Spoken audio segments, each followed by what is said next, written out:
वीर बाल दिवस पर पीएम मोदी ने भारत मंडपम में कार्यक्रम में लिया हिस्सा। दिल्ली में युवाओं के मार्च पास्ट को दिखाई हरी झंडी। लेह लद्दाख में भूकंप के झटके, रिएक्टर स्किल पर 4.5 तीव्रता रहित घरों से निकलकर बाहर आए। और आज नौसेना में शामिल आईएनएस इम्फाल वॉरशिप 8 बराक और 16 ब्रह्मोस मिसाइलों से लैस आईएनएस हिंद महासागर में चीनी घुसपैठ रोकेगा। यूपी, बिहार और महाराष्ट्र के लिए बीजेपी बना रही खास प्लान, समीकरण साधने में जुटे पार्टी के रणनीतिकार। 24 घंटे में कोरोना के करीब 628 नए केस, देश भर में एक्टिव केस 4000 के पार। JN.1 वेरिएंट के 63 मामले। यूपी के 39 जिलों में घने कोहरे का अलर्ट, शीतलहर से गलन और बढ़ेगी। हमीरपुर सबसे ठंडा रहा, 4 दिनों तक ऐसा ही रहेगा मौसम। आप देख रहे हैं के न्यूज, खबरों का सारथी। नमस्कार, आप देख रहे हैं के न्यूज। मैं हूं आपके साथ सोनी चौहान। देश की बात करेंगे, उससे पहले 5 मिनट 25 खबरें। मंगलौर के लहबोली गांव में ईंट भट्टे पर बड़ा हादसा। ईंट भट्टे की दीवार गिरने से दीवार के नीचे दबे मजदूर, लगभग 6 मजदूरों की मौत की आशंका। ईंट पकाने के लिए ईंट भट्टे समय यह हादसा हुआ। फिलहाल जेसीबी से मलबा हटाने का काम शुरू। पुलिस और चिकित्सा विभाग की टीम मौजूद। मुख्यमंत्री पुष्कर सिंह धामी पहुंचे नई टिहरी। वीर बाल दिवस मौके पर टिहरी पहुंचे। टेल साहिब गुरुद्वारा में टेका माथा। मुख्यमंत्री पुष्कर सिंह धामी नई टिहरी में पहुंचे थे। देहरादून में स्मैक तस्कर युवती गिरफ्तार। रेलवे पुलिस ने एनआईटीएफ टीम ने गिरफ्तारी की है और युवती बरेली से स्मैक ले जा रही थी। खुद को बताया निजी अस्पताल के इंटर्न नर्स। 96 ग्राम स्मैक बरामद। देहरादून में घने कोहरे का येलो अलर्ट जारी किया गया। मौसम विभाग ने अलर्ट जारी किया। हरिद्वार, उधम सिंह नगर में अलर्ट जारी और कल के लिए घने कोहरे का अलर्ट। लक्ष्य में आया भारी कोहरा, कोहरे ने बढ़ाई आम आदमी की मुसीबत। स्कूली छात्र छात्राओं को ही परेशानी। वाहनों की गति पर कोहरे ने लगाई रोक। वाहन चालक का धीमी गति से वाहन चलाने को मजबूर। वाहन चालकों को लाइटों का सहारा लेना पड़ा। दिल्ली राजधानी में कोहरे की दस्तक थम गई। वाहनों की रफ्तार कोहरे की वजह से जीरो हुई विजिबिलिटी। चारों तरफ कोहरे की चादर। लखनऊ में सीएम योगी आदित्यनाथ का प्रयागराज दौरा। माघ मेला महाकुंभ 2025 के विकास कार्यों का करेंगे निरीक्षण। संगम नोट पर गंगाजल आचमन में करेंगे सीएम। यूपी में पड़ रही कड़ाके की ठंड। यूपी के 39 जिलों में घने कोहरे का अलर्ट जारी किया गया। शीतलहर से गलन और बढ़ेगी। हमीरपुर रहा सबसे ठंडा, 4 दिनों तक ऐसा ही रहेगा मौसम का मिजाज। अलीगढ़ में कोरोना को लेकर स्वास्थ्य सेवाएं फेल। सरकारी अस्पतालों में वार्ड में घूमते नजर आए जानवर। सरकारी अस्पतालों में गंदगी और सुविधाएं बेशुमार। कोविड को लेकर कोई तैयारी नहीं, बड़े हादसे के इंतजार में बैठा स्वास्थ्य विभाग। पीलीभीत में दिखा बाघ का वीडियो वायरल। टाइगर रिजर्व से निकलकर घर पहुंचा बाघ के पहुंचने से दहशत का माहौल। सूचना के बाद वन विभाग की टीम मौके पर पहुंची। कानपुर के कल्याणपुर क्षेत्र में आवारा कुत्ते ने मचाया आतंक। कुत्ते ने 6 साल के बच्चे को दबोचा। बच्चों का पैर हुआ जख्मी और नगर निगम का कैटल कैचिंग दस्ता हुआ फेल। कासगंज में घने कोहरे के चलते कार और बैलगाड़ी में जोरदार भिड़ंत। बैलगाड़ी सवार युवक की घटनास्थल पर मौत। हादसे के बाद कार छोड़कर कार चालक फरार। लखीमपुर खीरी में तेज रफ्तार का कहर। ट्रक और छोटा हाथी में हुई आमने सामने भिड़ंत। ट्रक ने सवारी में भरे छोटा हाथी को मारी टक्कर। सड़क हादसे में 8 लोगों की गंभीर रूप से इस हादसे में घायल। सूचना पर पहुंचे पुलिस ने घायलों को अस्पताल पहुंचाया। अयोध्या में भगवान रामलला की समर्पित वर्ल्ड कप क्लॉक और 5 साल की कड़ी मेहनत पर बनाई गई ये वर्ल्ड क्लॉक लखनऊ के सब्जी विक्रेता ने बनाई है। एक साथ 9 देशों का समय बताती है। ये घड़ी भारत सरकार से पेटेंट कराने के बाद किया गया समर्पित।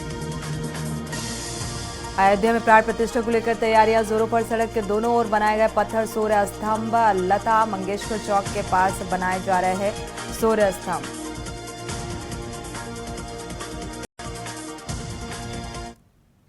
सीधे सिमरिया लेकर चलते हैं, जहां पर हेमंत सोरेन पहुंचे हुए हैं एक कार्यक्रम में शिरकत करने के लिए। ये सीधी तस्वीरें इस वक्त आप देख पा रहे हैं। आपकी योजना, आपकी सरकार और तमाम योजनाओं का जिक्र करते हुए नजर आए। आपके द्वारा ये कार्यक्रम आयोजित किया गया है। क्या कुछ कह रहे हैं, सुनाते हैं। आज यहाँ शहीद जयमंगल की इस पावन धरती पर आयोजित इस कार्यक्रम में आए हुए आप सब लोगों को सर्वप्रथम मेरी ओर से जोहार।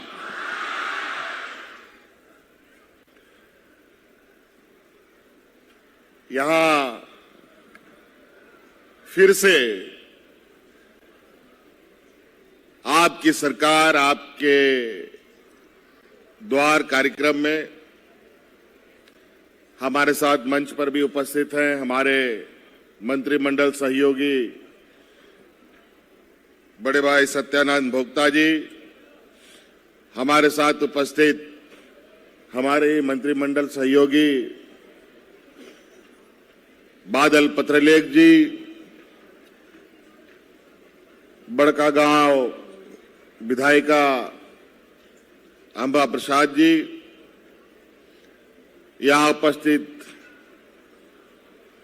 आयोग के मंत्री दर्जा प्राप्त सदस्य फागू बेसरा जी, यहाँ आए हुए आप सभी हमारे ग्रामीणों, किसान भाइयों, माताएं बहनें, नौजवान साथी, बड़े बुजुर्ग, राजनीतिक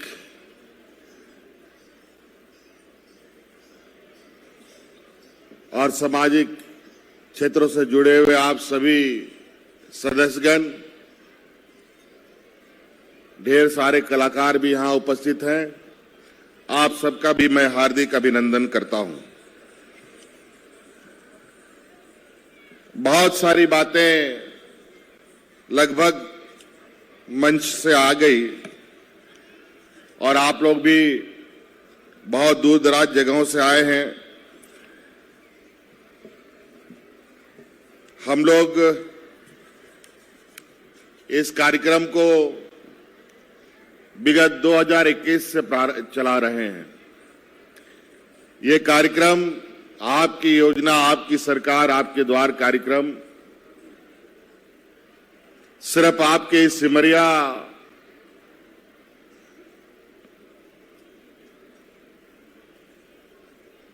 में ही नहीं बल्कि इसके अलावा पूरे राज्य में आज ये शिविर लगा है और इसी तरीके से हजारों की तादाद में शिविरें लग रही हैं। विगत 23 नवंबर से ये कार्यक्रम 23 नवंबर से हमारे भगवान बिरसा मुंडा के पावन धरती से हमने शुरू किया था और ये 29 तारीख तक चलेगा। जब हम लोगों ने पहला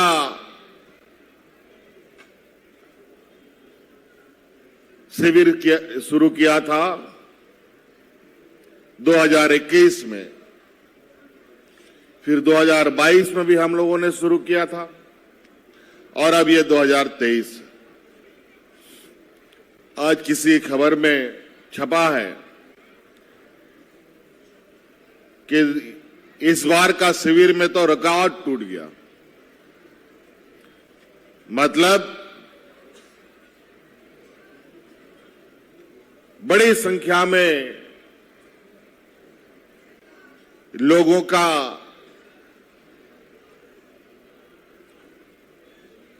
जो आवेदन है, जो वो चाहते हैं, वो आवेदन हमें दे रहे हैं।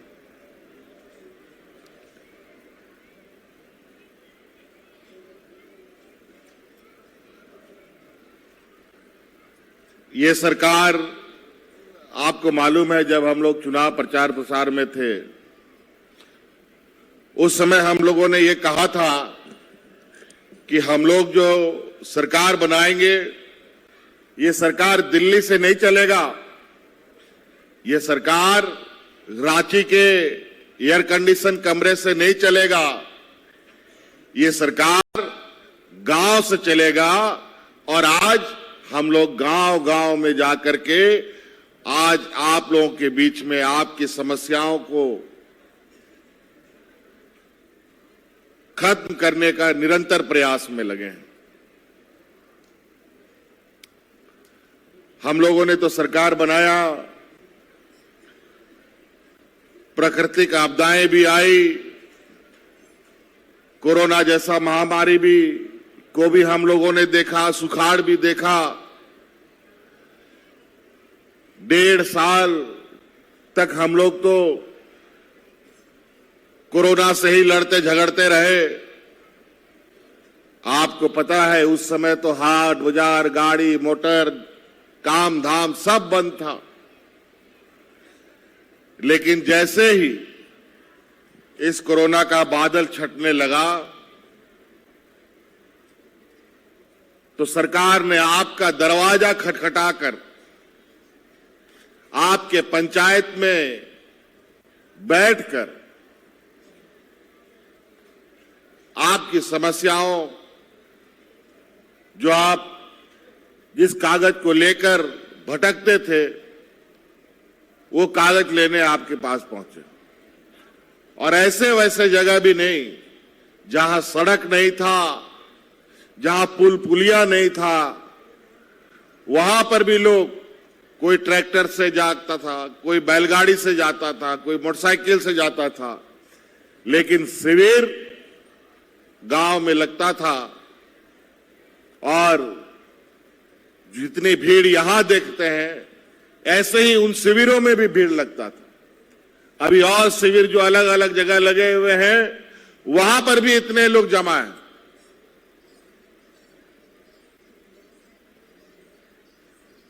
जब लोगों की आवेदनें हमें मिले तो हम लोग हैरान रह गए कि भाई राज अलग हुआ 20 साल हो गया।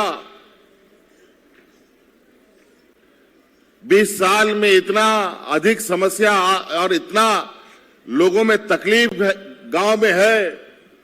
क्या काम किया पहले के सरकारों ने?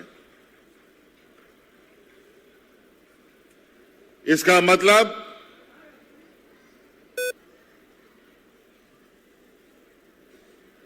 इस राज्य को जन्म हुए 20 साल छोटा समय नहीं था, नया राज्य था, नवजात झारखंड।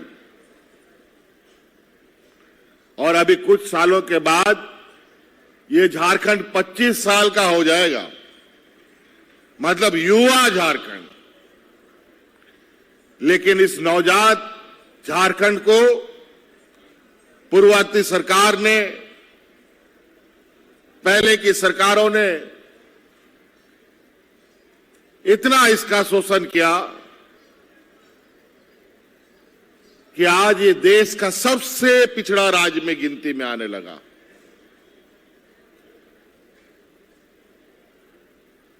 और सबसे अधिक पिछड़ा होने की वजह से गरीबी भी गांव में बहुत है, बेरोजगारी भी है, तरह तरह की समस्याएं भी है, तभी तो ये पिछड़ा राज्य है। और ये बात हमें समझ में नहीं आया आज तक कि जब ये राज्य जन्म लिया उस समय जो हमारे विपक्ष के लोगों को सरकार चलाने के लिए जब जिम्मा मिला तो उस समय खजाना भरा हुआ था, सरप्लस बजट उस समय हुआ करता था। लेकिन अचानक क्या हो गया कि आज तक राज्य घाटे का बजट में रहता है। कहां गया वो पैसा? कौन लूटा? तो उन्हीं आवेदनों से पता चला कि जो खजाना था, जो आप तक जाना था, वो आपको नहीं दे करके वो सारा ये लोग अपना डकार गया। और हमारा गांव भूखमरी के कगार पे चला गया। ऐसा भूखमरी जहां कोई महामारी नहीं था, कोई कोरोना नहीं था, कोई सुखाड़ नहीं था, इस राज्य में लोग भूख से मरने लगे। हाथ में राशन कार्ड लेकर के भात करके मरा था। क्यों? क्योंकि इस राज्य में गरीबी, पिछड़ापन तो था ही। ये जानते हुए भी इन लोगों ने इस राज्य के 11 लाख गरीबों का राशन कार्ड डिलीट कर दिया था। जब गरीब को राशन नहीं मिलेगा तो वो बेचारा मरेगा नहीं तो और क्या करेगा।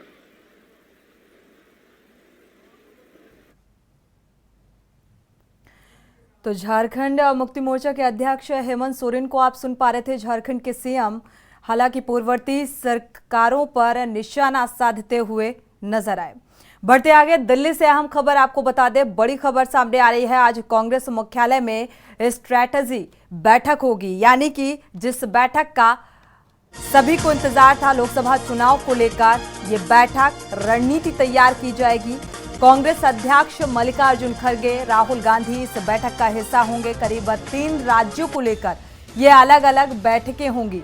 पहली बैठक 12 बजे बिहार के नेताओं के साथ होगी, करीब 3:30 बजे जम्मू कश्मीर के नेताओं के साथ, और दूसरी बैठक शाम 5 बजे पंजाब के नेताओं के साथ होगी। तो आज कांग्रेस मुख्यालय में ये स्ट्रैटेजी तैयार की जाएगी। इस बैठक के जरिए एक रणनीति तैयार की जाएगी लोकसभा चुनाव को लेकर, क्योंकि सीट बंटवारे का पेच अभी भी फंसा हुआ नजर आ रहा है और इसी को लेकर लगातार ये बैठकें इस लिहाज से भी बेहद अहम मानी जा रही हैं रणनीति को लेकर।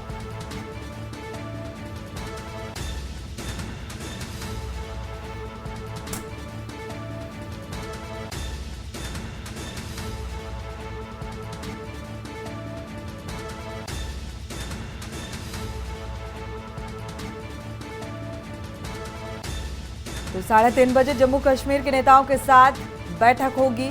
शाम 5 बजे पंजाब के नेताओं के साथ ये बैठक बेहद अहम। मल्लिकार्जुन खड़गे इस बैठक का हिस्सा होंगे, साथ ही राहुल गांधी। तो स्ट्रैटेजी तैयार की जाएगी इस बैठक में आगामी लोकसभा चुनाव को लेकर। बढ़ते आगे, इस बीच बड़ी खबर कन्नौज से आपको बता दें, हिस्ट्री शीटर के साम्राज्य पर चलेगा बुलडोजर। नायब तहसीलदार की अगुवाई में जांच करने टीम पहुंची है। अशोक यादव के खेत में ये किलेनुमा बना हुआ है मकान, जिसकी जांच शुरू की जाएगी। और इस मकान से हिस्ट्री शीटर ने पुलिस पर फायरिंग की थी, यानी कि हिस्ट्री शीटर के साम्राज्य पर अब बुलडोजर चलाया जाएगा, क्योंकि इस फायरिंग में सिपाही सचिन राठी की मौत हो गई है। नायब तहसीलदार बोले हैं कि संपत्ति और निर्माण की जांच जारी रहेगी और जांच के बाद कार्रवाई होगी। हिस्ट्री शीटर की संपत्ति पर यह बड़ी कार्रवाई, यानी कि बुलडोजर चलेगा, क्योंकि एक सिपाही की जान गई है।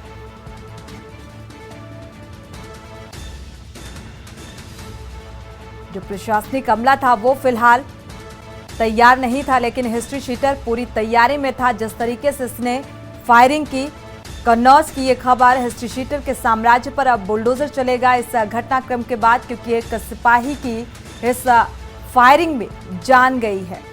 हालांकि आनंद फानन में अस्पताल ले जाया गया और स्थिति गंभीर होने के चलते कानपुर रेफर कर दिया गया और मौत हो जाती है। तो अब हिस्ट्री शीटर के मकान में ये बुलडोजर चलेगा।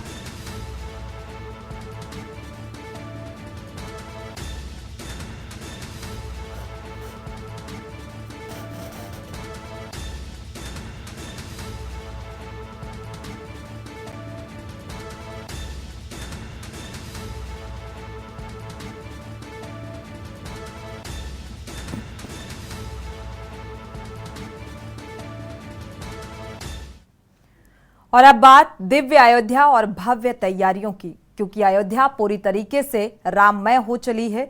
तैयारियों को अंतिम रूप दिया जा रहा है। अयोध्या में प्राण प्रतिष्ठा को लेकर तैयारियां जोरों पर हैं। सड़क के दोनों ओर बनाए गए पत्थर के सूर्य स्तंभ, लता मंगेशकर चौक के पास ये बनाए जा रहे हैं सूर्य स्तंभ। हाईवे से आने वाले श्रद्धालु इसी रास्ते से होकर पहुंचेंगे अयोध्या, प्राण प्रतिष्ठा में शामिल होंगे और इसको लेकर अयोध्या का कायाकल्प किया जा रहा है, यानी कि तैयारियों को अंतिम रूप दिया जा रहा है। अयोध्या में हजारों करोड़ रुपए के प्रोजेक्ट इस वक्त चल रहे हैं और इस रास्ते से प्रवेश करेंगे प्राण प्रतिष्ठा में आने वाले श्रद्धालु। आसपास की सड़कों का चौड़ीकरण किया जा रहा है।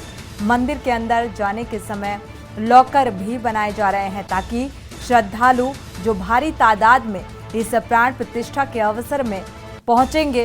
इस पल मौजूदगी होगी तो उनके सामान की रखने की उचित व्यवस्था को लेकर लॉकर का प्रबंध किया जा रहा है। काउंटर बनाए जा रहे हैं। मंदिरों के दोनों तरफ की दीवारों पर ये तस्वीरें बनाई जा रही हैं। दीवारों पर प्रभु श्री राम की तस्वीरों को उकेरा गया है, तो प्रभु श्री राम की तस्वीरें लगे हुए चित्रों को रखा गया है। कॉरिडोर के रास्ते में तस्वीरें लगी हुई हैं।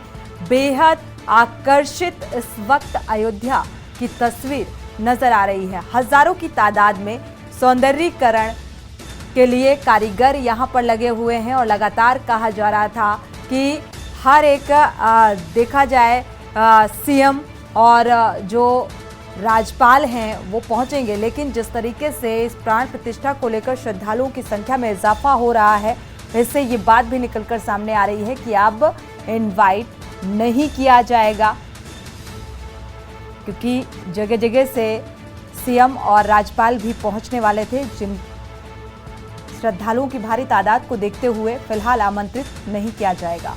तो इस वक्त अयोध्या की तैयारियों को लेकर प्राण प्रतिष्ठा क्योंकि 22 जनवरी को होनी है और उससे पहले खूबसूरती को उकेरने की एक बड़ी चुनौती इन कारीगरों के सामने भी है, क्योंकि हजारों करोड़ रुपए के प्रोजेक्ट चल रहे हैं जिनको जल्द से जल्द पूरा करना है। 22 जनवरी को प्राण प्रतिष्ठा होनी है, इससे पहले तैयारियों को अंतिम रूप देने की एक बड़ी चुनौती।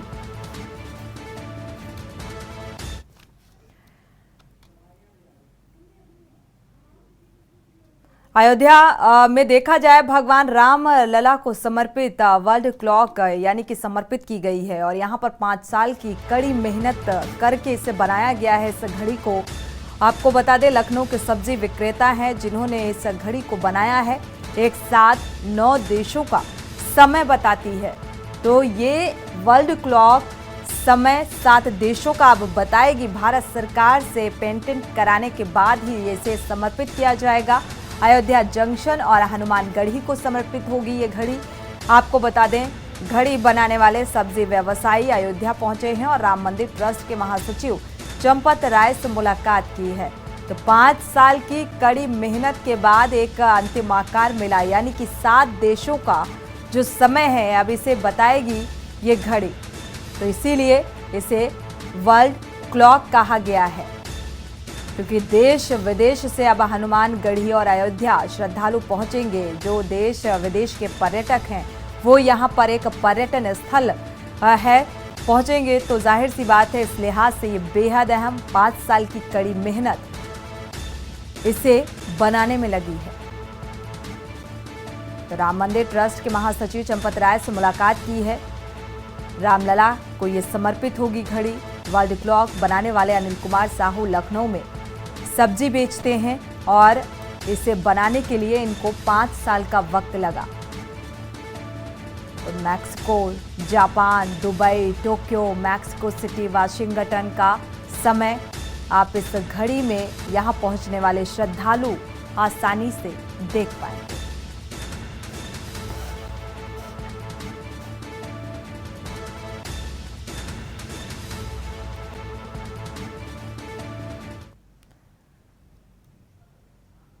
वक्त है एक छोटे से ब्रेक का, लौटेंगे जल्द।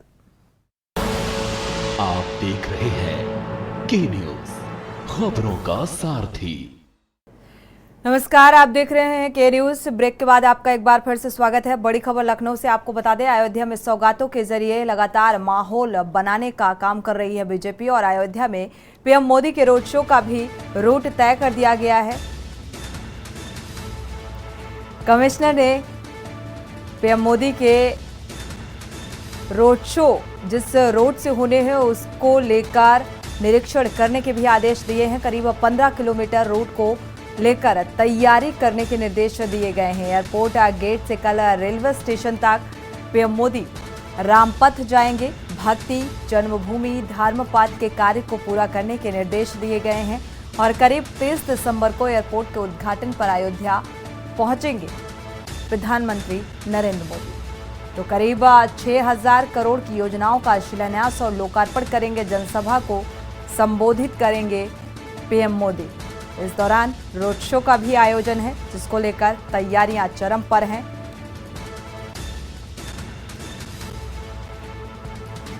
इसी खबर पर अयोध्या में क्या कुछ माहौल, क्या कुछ तैयारियां और प्रधानमंत्री के आगमन को लेकर क्या कुछ तैयारियां हैं, हमारे संवाददाता ज्यादा जानकारी के साथ आरपी सिंह जुड़े हुए हैं। आरपी सिंह, क्या कुछ तैयारियां नजर आ रही हैं?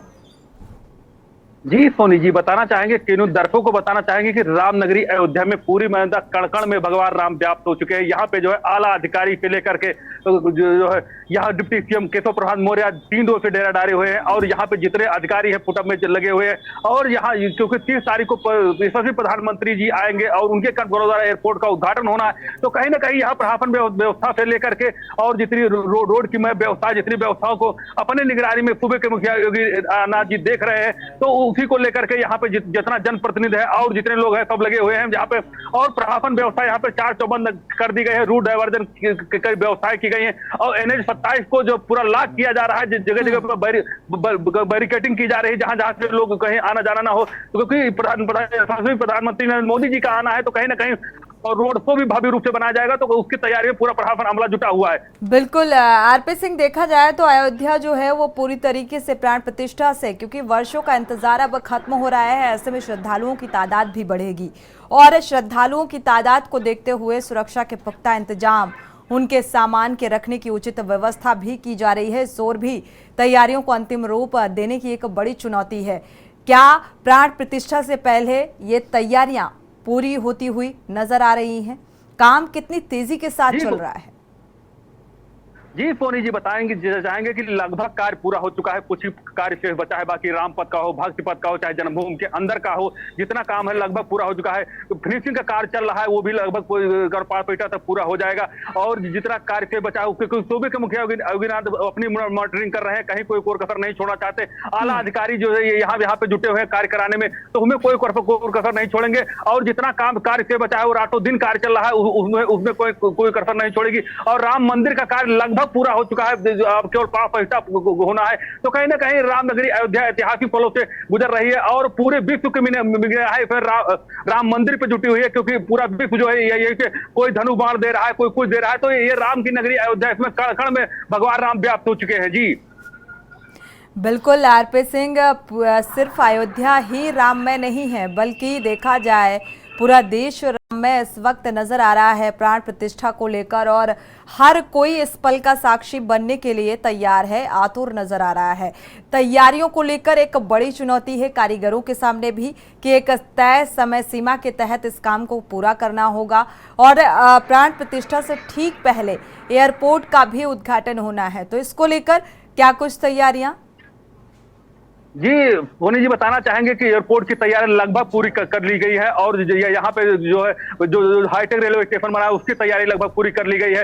जितना रोड का काम है वो भी लगभग पूरा कर लिया गया है, क्योंकि सभी प्रधानमंत्री भी आएंगे और जगह जगह पे जाएंगे, हनुमानगढ़ी रामलला का दर्शन पूजन करेंगे, तो कहीं उसमें कोई कसर नहीं छोड़ेगी, क्योंकि जो यहाँ का प्रशासन अमला है पहले से जुटा हुआ है कि उसमें कोई कसर नहीं छोड़ेगा। और भगवान राम की जो 500 वर्षों की तपस्या लोगों का इंतजार है, वो कहीं ना कहीं सबको जैसे जैसे आता है उससे उत्साह बढ़ता जा रहा है। यहाँ पे जितने लोग आ रहे हैं लंबी लंबी लाइन लगा के दर्शन पूजन कर रहे हैं और कण कण में भगवान जी कोई चंदन लगाए हुए, कोई कुछ जिसकी जो श्रद्धा है वो यहाँ पे दान कर रहा है, पूजन कर रहा है और अपने जीवन को धन्य बना रहा है। ये है भगवान राम की नगरी अयोध्या।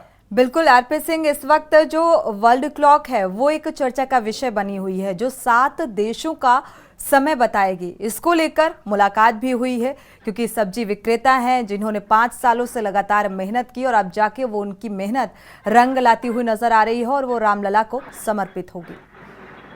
जी सोनी जी, वही नहीं, जो जिसके जो श्रद्धा होती है वो भी समर्पित कर रहा है। ये वर्ल्ड क्लास तो कहीं ना कहीं कनेक्टिव मीटिंग पूरे विश्व को जोड़ने के लिए की जा रही है। पूरा विश्व जो लोग आएंगे, जो अपना समय देखेंगे, हर चीज देखेंगे, क्योंकि सबकी जो निगाहें रामनगरी अयोध्या पे, चाहे विश्व की हो चाहे जिसकी हो, तो यहाँ भारत ही नहीं पूरा विश्व इस समय अयोध्या की निगाहों पे और पूरा विश्व राममय में नजर आ रहा है इस समय, क्योंकि वहाँ अमेरिका से भी लोग ऑर्डर कर रहे हैं राम मंदिर के मॉडल का, हर जगह जगह से ऑर्डर आ रहे हैं, तो कहीं ना कहीं रामनगरी अयोध्या जो है विश्व पटल पे इसमें निगाहें सबकी जुड़ी हुई है। जी बिल्कुल आरपी सिंह, तैयारियां जोरों पर, तैयारियों को अंतिम रूप देने की एक बड़ी चुनौती और सुरक्षा व्यवस्था भी एक बड़ी जिम्मेदारी। तो प्रशासनिक जो अमला है सुरक्षा के दृष्टिगत अगर देखा जाए तो कितना मुस्तैद, कितना तैयार नजर आ रहा है। जाहिर सी बात है श्रद्धालुओं का यहाँ पर हुजूम उमड़ने वाला है।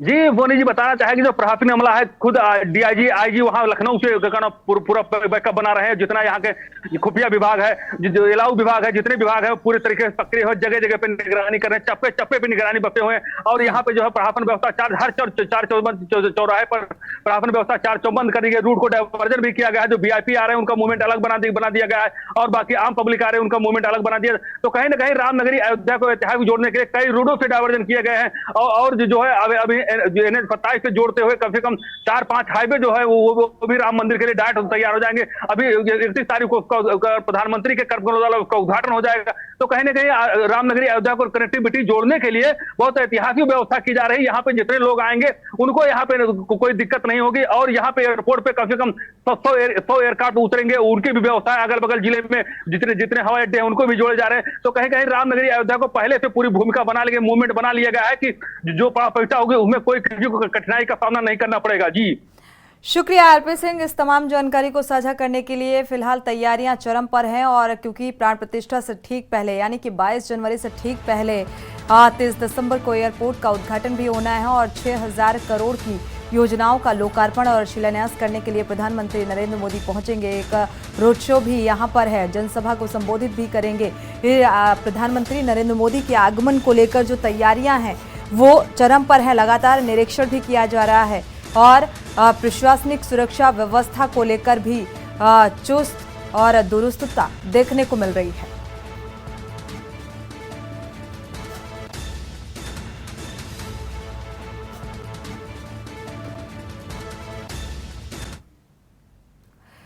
बढ़ते आगे रुक करते हैं अगली खबर का। अजमेर के नजीराबाद सदर थाना क्षेत्र में बस के ब्रेक फेल हो गए और अनियंत्रित होकर बस वहां से गुजर रहे कई लोगों को कुचलती हुई आगे बढ़ गई। हादसे में 3 लोगों की मौत हुई है। गंभीर रूप से घायलों को अजमेर के जवाहरलाल अस्पताल में भर्ती कराया गया है, इलाज जारी है।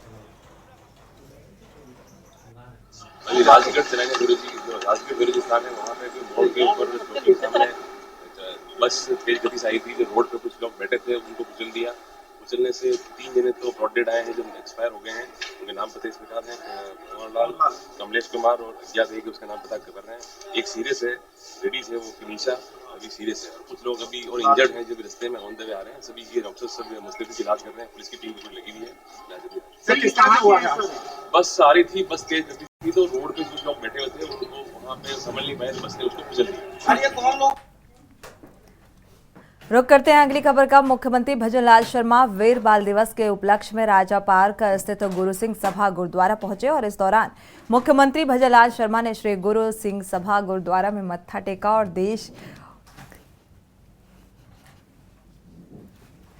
देश और प्रदेश में शांति, सद्भाव और अमन के लिए अरदास लगाई। मुख्यमंत्री भजनलाल शर्मा ने कहा कि आज गुरु गोविंद साहिब जी के छोटे साहिबजादों बाबा जोरावर सिंह और बाबा फतेह सिंह के असाधारण साहस और बलिदान को याद किया गया। याद करने का दिन है। माता गुजरी, श्री गुरु गोविंद सिंह जी और साहिबजादों की बहादुरी और आदर्शों ने लाखों लोगों को ताकत दी और उनके कभी अन्याय के आगे सिर नहीं झुकाया करते थे। वीर साहिबजादों के शौर्य की याद दिलाने के लिए प्रधानमंत्री नरेंद्र मोदी ने पिछले वर्ष 26 दिसंबर को देश भर में वीर बाल दिवस के तौर पर मनाने की से घोषणा की थी।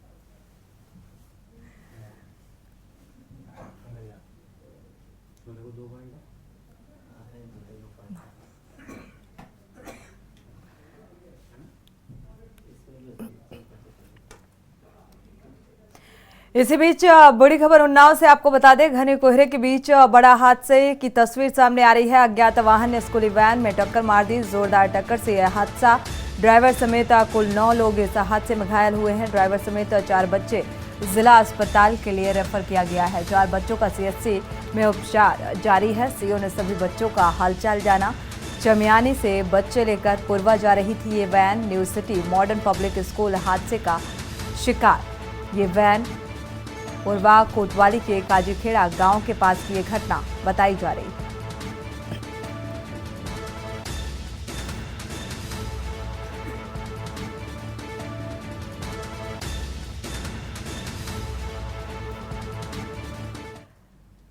इसी बीच बरेली से आपको खबर बता दें, घने कोहरे के चलते भीषण सड़क हादसे में 28 लोगों की घायल होने की खबर सामने आ रही है। सभी घायलों को अस्पताल में भर्ती कराया गया है। रोडवेज और ट्रक की जोरदार भिड़ंत से यह हादसा हुआ। घने कोहरे के चलते ये हादसा बताया जा रहा है।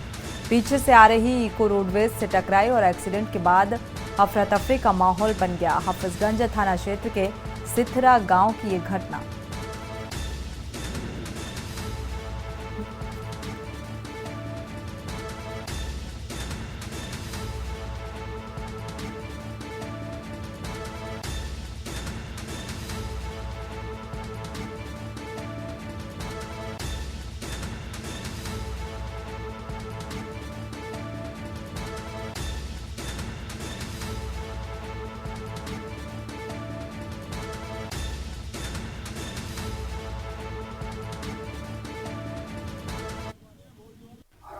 आज सुबह 9:30 बजे थाना हाफिजगंज में गांव सिथरा के पास पीलीभीत की तरफ से रोडवेज बस आ रही थी।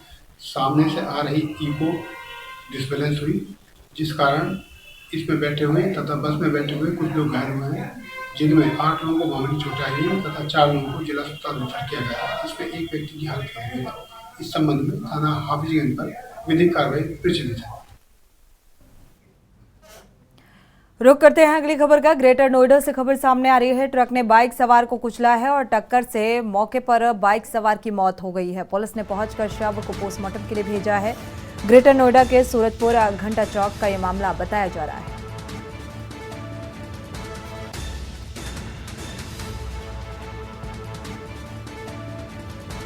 तो लगातार कोहरे की धुंध में जो सड़क हादसे हैं उनमें तब्दीली देखने को मिल रही है। लगातार बढ़ते जा रहे हैं। एक और हादसे की तस्वीर सामने आ रही है ग्रेटर नोएडा से। ये खबर, ट्रक ने बाइक सवार को कुचला।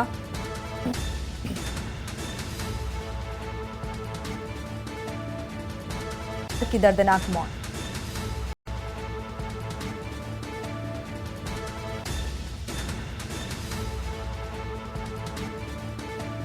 तो ग्रेटर नोएडा के सूरजपुर घंटा चौक का ये मामला सामने आ रहा है, जहां पर तेज रफ्तार ट्रक ने टक्कर मार दी, बाइक सवार को कुचल दिया और इस हादसे में बाइक सवार की मौत हो गई।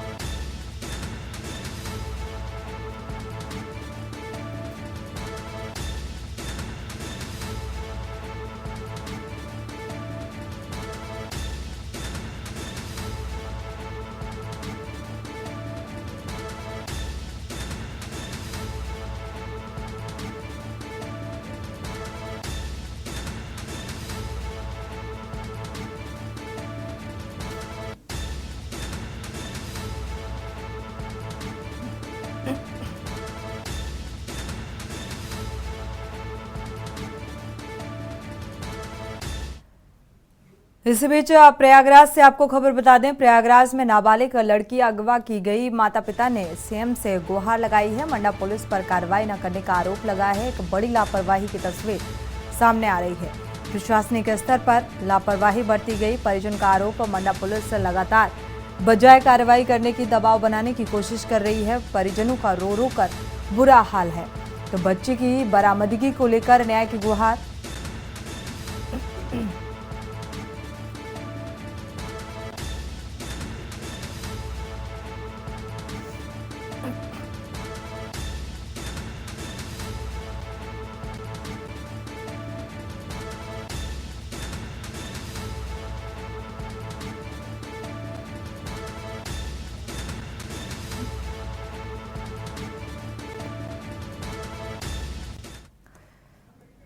बढ़ते आगे इस बीच महाराजगंज से आपको खबर बता दें, सहकारी समिति का डीएम ने निरीक्षण किया है। धान क्रय केंद्र और खाद्य बिक्री का हाल जाना और यूरिया खाद की बिक्री में केंद्र पर अनियमितता पाई गई है। डीएम ने एआर को ऑपरेटिव को कार्रवाई का निर्देश दिया। सहकारी समिति का डीएम ने निरीक्षण किया है। बिना खतौनी के बेची जा रही थी यूरिया खाद। केंद्र प्रभारी पर मुकदमा दर्ज करने का आदेश दिया गया है। नगर क्षेत्र के सहकारी समिति चिउराहा का ये मामला बताया जा रहा है।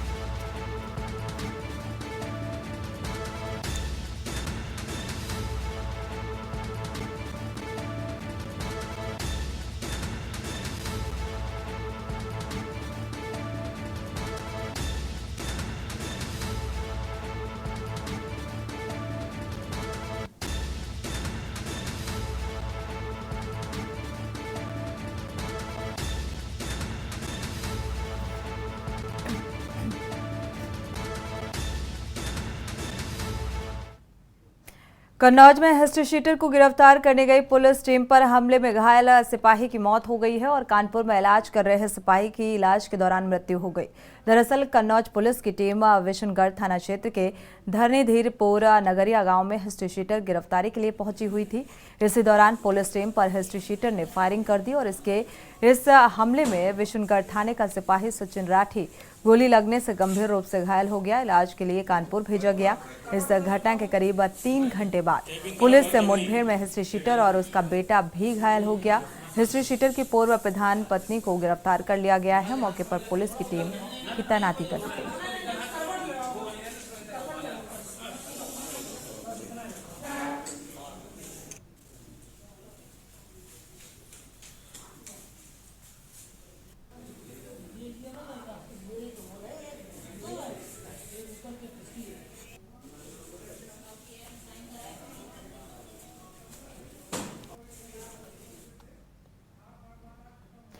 बढ़ते आगे बुलंदशहर का रुख करते हैं। बुलंदशहर कोहरे की सफेद चादर से घिरा हुआ है। दिल्ली एनसीआर में भी घना कोहरा छाया हुआ है। कोहरे के कारण सामान्य से विजिबिलिटी बेहद कम हो गई है और घने कोहरे के कारण वाहनों की रफ्तार पर भी ब्रेक लगता हुआ नजर आ रहा है। सर्दी से बचने के लिए लोग चाय की दुकान पर पहुंचकर चाय की चुस्की ले रहे हैं। लोगों का कहना है कि करीब 35 वर्ष पुरानी कस्बा पहासू में चाय की दुकान है और सर्दी और घने कोहरे के लेकर के न्यूज संवाददाता अनिल कुमार मीना ने चाय की दुकान पर पहुंचकर चाय पी रहे लोगों से खास बातचीत की।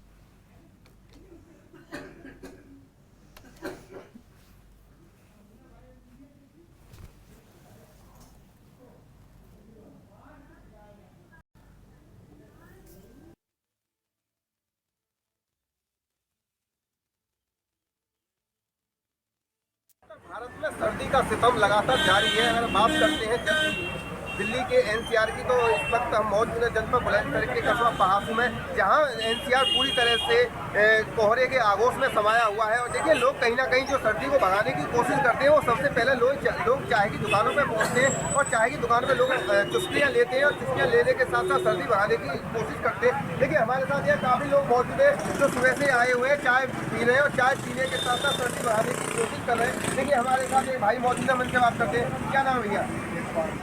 अच्छा इरफान, आप चाय की दुकान पर खड़े हैं, तो कैसे आए यहाँ?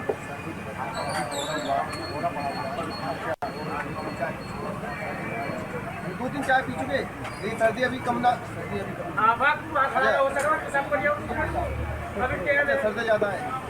देखिए, हमारे साथ कुछ पुलिसकर्मी मौजूद है और देखिए एक यहाँ भैया है, ये भी मौजूद है। लगातार देखिए देख सकते हैं तस्वीरों में कि लोग चाय की दुकान पर आकर और चुस्कियाँ ले रहे हैं और चुस्की लेने के साथ साथ चाय सर्दी बढ़ाने की कोशिश करते हैं, क्योंकि बुजुर्गों का कहना है कि सर्दी में चाय की दुकान सर्दी बढ़ाने का सबसे बढ़िया उपाय होता है। देखिए, यहाँ काफ़ी पुलिसकर्मी के नाम से और लोग भी मौजूद है, उनसे बात करें। सबसे पहले हम पुलिसकर्मियों से बात करते हैं। क्या नाम बताना आपका? मेरा नाम केपी सिंह है। अच्छा दादा, चाय की दुकान पे आए, चाय भी पी रहे हैं आप? चाय भी पी रहे हैं, ठंड लग रही है, ठंड की वजह से चाय पी रहे हैं और यही हाथ सेक रहे हैं। क्या करें, मजबूरी है। यहाँ पे अलावे ना कोई व्यवस्था नहीं है। एक प्रदूषण और फैला रखा है, भट्टी चला रखे हो हमारे इसको हमने अपने इंस्पेक्टर साहब से कहा हटवा दी, वो पेट्रोल करने लगाने की। अच्छा, इसलिए हम लोग परेशान है। नगर उत्तर प्रदेश में मुख्यमंत्री ने व्यवस्था की है कि चौराहों पर अलाइ की व्यवस्था की जाएगी। कोई अलावा नहीं, कोई अलावा नहीं। हम तो रोड रेडी ड्यूटी करते हैं चौराहे पर और जाम से जूझते हैं, डोली है कोई व्यवस्था नहीं। पुलिस कर्मियों को परेशानी का सामना हमें खूब परेशानी हो रही है सर, खूब परेशानी, खूब दिक्कत हो रही है। अच्छा दादा, आप क्या कहेंगे? सबसे सर्दी हो रही है, सर्दी में धूप लग रही है और काम भी रहे ना,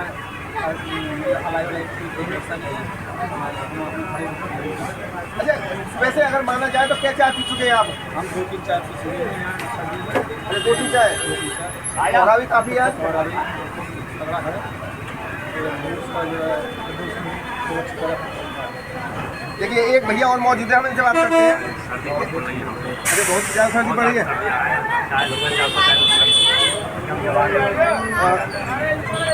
तो अभी ठंड लग रही है, 4-5 चाय पी चुके हैं।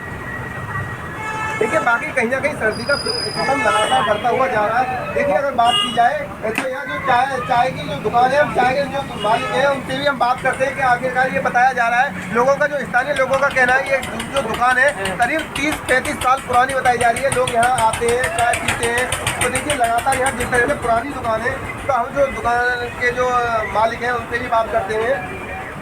क्या नाम है? अमन गुप्ता। अच्छा अमन, सर्दी को लेकर क्या कहेंगे, किस तरह से लोग आ रहे हैं और किस तरह से यहाँ? ये हिसाब है कि आज इतनी ठंड है तो पब्लिक हटने का नाम ही नहीं रही है और चाय पी रहे हैं और अपनी गर्मी चाय में ला रहे हैं।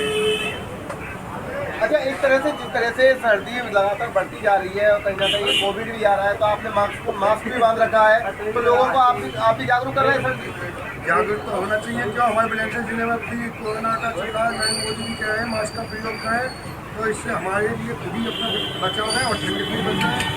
इससे 2 फायदे हो रहे हैं। तो सर्दी आ जाता है। सर्दी आ जाता है। देखिए, हमारे साथ जो चाय की दुकान मालिक है वो भी मौजूद थे, यहाँ काफ़ी स्थानीय लोग भी मौजूद थे, पुलिसकर्मी भी मौजूद थे। सभी का कहना ये है कि आज सर्दी लगातार बहुत ही ज़्यादा है और हम भी लोगों से यही अपील करते हैं कि लोग घर से बाहर निकले तो जरूरी काम से ही निकलें और घर से बाहर जब निकलें तो गर्म कपड़े पहन के निकलें और उसके अलावा घर से बाहर ना निकलें। अब देखना यह होगा लगातार जिस तरह से सर्दी जो बढ़ती जा रही है, अगर चौराहे पे जिस तरह से अलाइ की व्यवस्था नहीं है, उत्तर प्रदेश में मुख्यमंत्री ने बड़े बड़े दावे किए हैं कि तमाम अधिकारियों को निर्देश भी दिए हैं कि अलाइ की व्यवस्था की जाए, लेकिन अभी तरह से लोगों का जो कहना है कि किसी तरह की यहाँ स्थानीय प्रशासन के द्वारा किसी तरह की कोई व्यवस्था अलाइ की नहीं की गई है। अब देखना यह होगा कि लोगों को राहत पहुँचाने के लिए अलाइ की व्यवस्था कब तक होती है या नहीं, ये तो आने वाला वक्त बताएगा। अनिल मीना के लिए इंडिया बुलंदशहर। रुक करते हैं अगली खबर का। खबर है मेरठ से है, जहां एंटी नार्कोटिक्स टास्क फोर्स के एसपी ऑपरेशन और एमपी सिंह मेरठ पहुंचे हैं। वहां उन्होंने anti narcotics task force Meerut थाने का औचक निरीक्षण किया गया, साथ ही अधिकारियों को आवश्यक दिशा निर्देशित किया गया है। मीडिया से बातचीत करते हुए एसपी ने कहा है कि नशे के कारोबार पर लगाम लगाना और अवैध नशे के धंधे को संचालित करने वाले माफियाओं को सलाखों के पीछे भेजना हमारी प्राथमिकता है। नशाखोरों को किसी भी कीमत पर बख्शा नहीं जाएगा।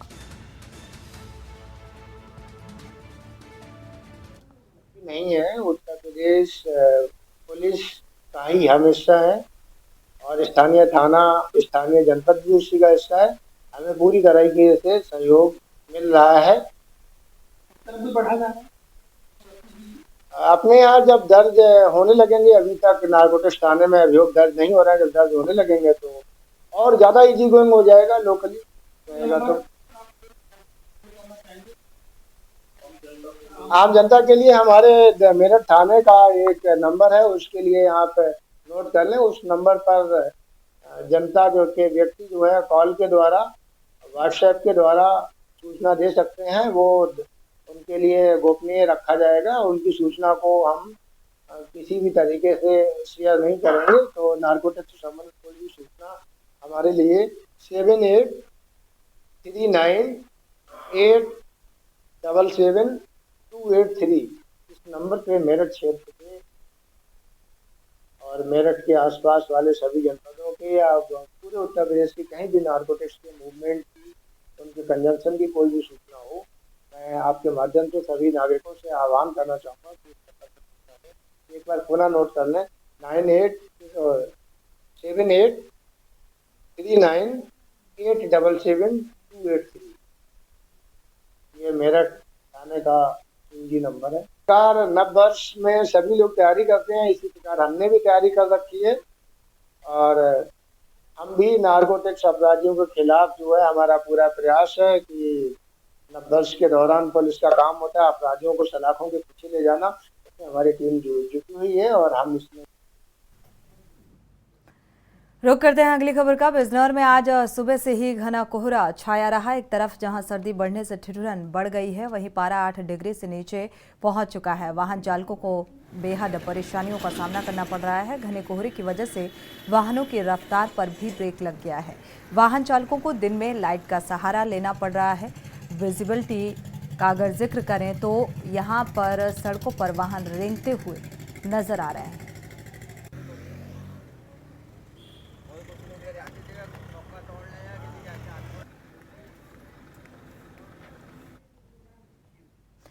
इसी के साथ देश की बात में फिलहाल बस इतना ही। आगे खबरों के लिए आप देखते रहिए